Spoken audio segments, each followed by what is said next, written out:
Now, as one of the nation's favourite property experts, Sarah Beeny has spent her life learning how to make a house a home.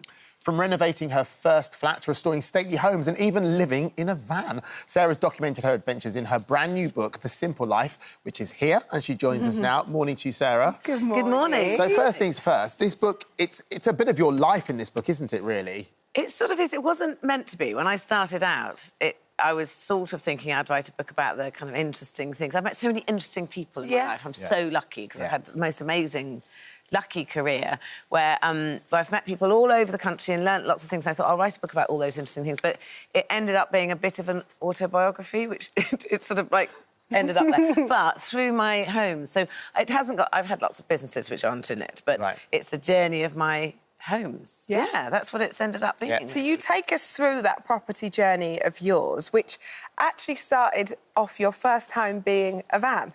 Well, it kind of was a van. So I was like the lady in the van, but maybe just like a slightly annoying teenager in a van. But I kind of always liked the idea of being able to be in an environment that you could control and you felt safe in. Yeah. And so that's why I guess where the home concept comes. It felt like a home. You know, it's a bit like being a tortoise, isn't it? Yeah, I suppose so, yeah. Exactly. So how did you go from living in a van to then flipping homes with your brother and your boyfriend of the time?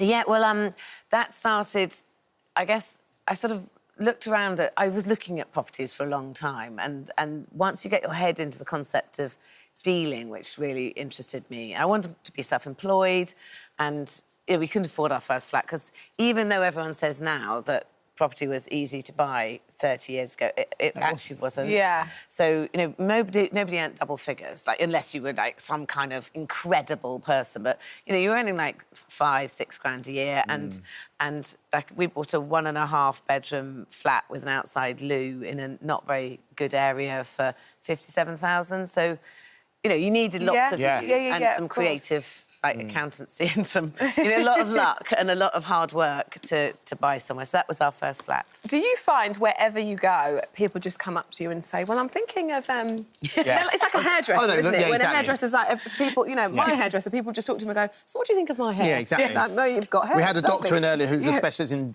like, looks about skin. Literally, there was a queue of people going, I just got this problem and that problem. Does it happen to you? Yes. Do you know? Well, it does, but I don't mind because I love my job. So, and I've got a friend who is a dermatologist, and I sent him, like, photos of anyone in our family, any kind of anything. It's like, I'm really sorry, I'm going to send you a slightly disgusting photo. And then I think, oh, God, James must be so fed up. But he always says, no, don't worry, because that's what I do. And I'm about to send you a house. Should I buy it or not? Yeah, exactly that. It's cool. Oh, I'm just looking at this picture. I don't know if you can, look. That's you at 19 wow. down there. Look at that. Yeah, and that was the jacket that we went travelling in Egypt together. We were very young, and I went travelling, and that was a carpet that someone had made into a jacket. I thought it was so cool. I was really pleased with it. And then we were burgled, and someone stole the jacket. What? Could you believe There you go. Your famous jacket. Yeah, exactly, that jacket. You didn't even take it. It might surface in a shop now, in a trading up. That's what we're doing. If somebody knows where that jacket is, please give it back to me. Yeah, exactly. So we know all about Rise Hall. What first enticed you into that property? Well, I mean, there's a whole kind of massive subject about listed buildings and buildings at risk, and largely to sort of, I mean, I could bore for England. No, this isn't boring. We're like, we're in. We're hanging on every word. The whole journey of listed buildings is interesting, and it works, but only to protect buildings that nobody wants. So, but then you get a slight sort of financial problem when you've got a building that, even if you did all the restoration, it's still not worth the amount. So say you buy it for 100,000, it costs 500,000 to restore, and it's worth 120,000.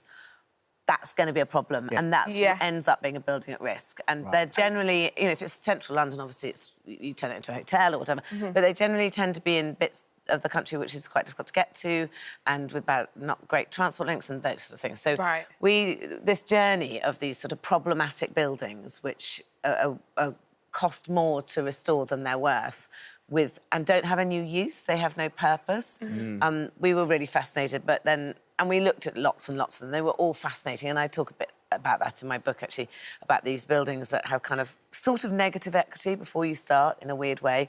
Anyway, finally, in our late 20s, we'd looked at loads of them and someone dared us we'd never buy one. Oh, no, the dare. The old dare. So we ended up with a 97-bedroom stately home that was falling down because I was like, no. You're not going to be out dead. So that's it. It's just, look at it. But that's it when you bought it, and that's it now? Was that no, it's pretty much, that's probably both, actually. No, that's now, I That's think. now, yeah. In the book, it really looks amazing. Yeah, I mean, it is absolutely beautiful. And we turned it into a wedding venue, which was a really successful wedding venue because we didn't use that much. And then we sold it to a really lovely couple, and they're really brilliant professional caterers. So it's now it's a really elite wedding venue now. 97 bedrooms? No, 32 only. Oh, sorry. Pardon me. Exactly, sorry. 97 wow, rooms. 97 rooms. That's incredible. That's just, I mean, I can't even imagine... And I love hoovering, but... But not there. No, it was quite dirty, to be honest. To begin with, it was like, we just used it as... Honestly, we used it as a party house for 10 years. It was I bet really you did. fun. How long does restoring a building like that take? Yeah. I can't... 32 bedrooms, Yeah. that's just crazy. Well, it's sort of forever. And we bought it knowing that it wasn't a financial plan. It was just like a kind of a dream of like, should we just do it because you only live once? Yeah, Let's just do it. YOLO. So when we did have a property investment company and a development company on as well, and we had this was... Weirdly, it was a bit like it was just a kind of a mad dream of like, why not? Yeah. So we did it, and then we only turned it into a wedding venue when the kids were born, and it became really apparent that, like, life changes when you have children because you have to fit into term times and all that, and I hadn't thought about all that. So then we turned it into... Then we started the proper restoration. Before that, we were just re-roofing it and having a lot of parties. Yeah, exactly. Like a very good and your children have done quite well. They've got a band.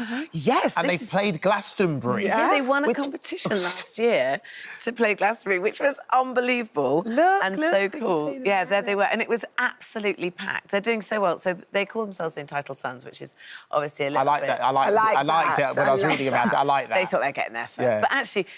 They're lucky, but they work really, really, really hard. Yeah. Well, you have to, don't you? Yeah. It doesn't just happen, does it? No, they work, and their songs, they've got 8 or 9 out on Spotify, which have done really well. One out tomorrow. Just a little plug. There we go. Well done, well done. Download that. There we are. Yes, the Entitled Songs. Must do it. Anyway, and they've got a UK tour that's coming up in September, and they've got a manager now, and... Yeah, they're flying. It's so exciting. And I bet there's no bigger fan at one of their gigs than Mum. You couldn't be a bigger fan, I know. In fact, I'm almost embarrassed. I've offered to be a backing singer. They said no. Caterer, no.